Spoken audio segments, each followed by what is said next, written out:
History often remembers kings as builders of nations, patrons of the arts, or leaders of great armies. But some rulers are remembered for something far darker. A legacy written not in stone monuments, but in the suffering of millions. Today, we're not just looking at a king. We're uncovering a reign where ordinary people paid the ultimate price.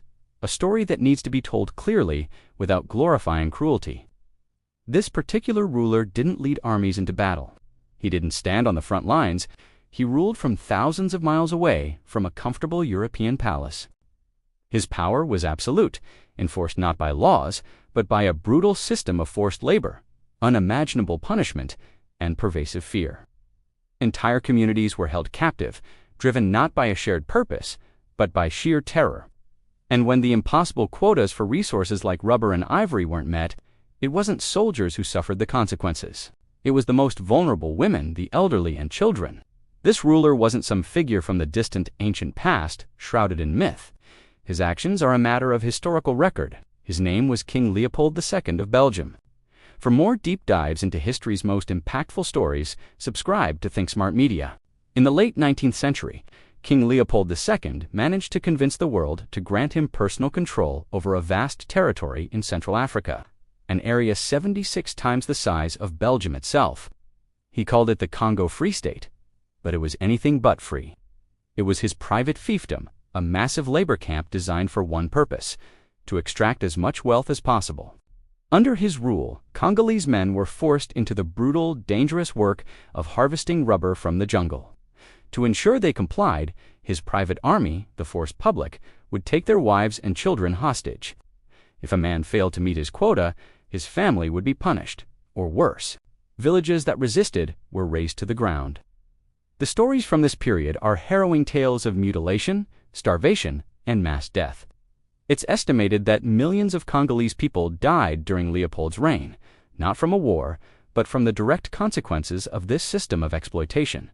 This wasn't chaos, it was calculated, organized cruelty on an industrial scale. So, the question is, how did this reign of terror last for over 2 decades? The simple, grim answer is money. The rubber boom made Leopold and his associates fabulously wealthy. From the comfort of Europe, he was often praised as a great humanitarian and a modernizer. A philanthropist bringing civilization to Africa, this carefully crafted public image was a lie, a thin veneer hiding a monstrous reality, while he built grand avenues and museums in Brussels with his Congo profits.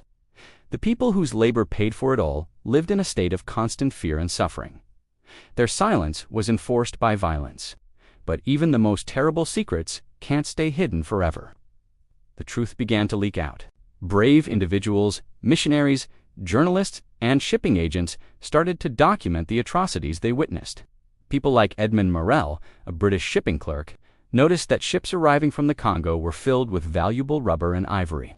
But the ships going back carried only soldiers and weapons, not trade goods. He realized it wasn't trade, it was slavery.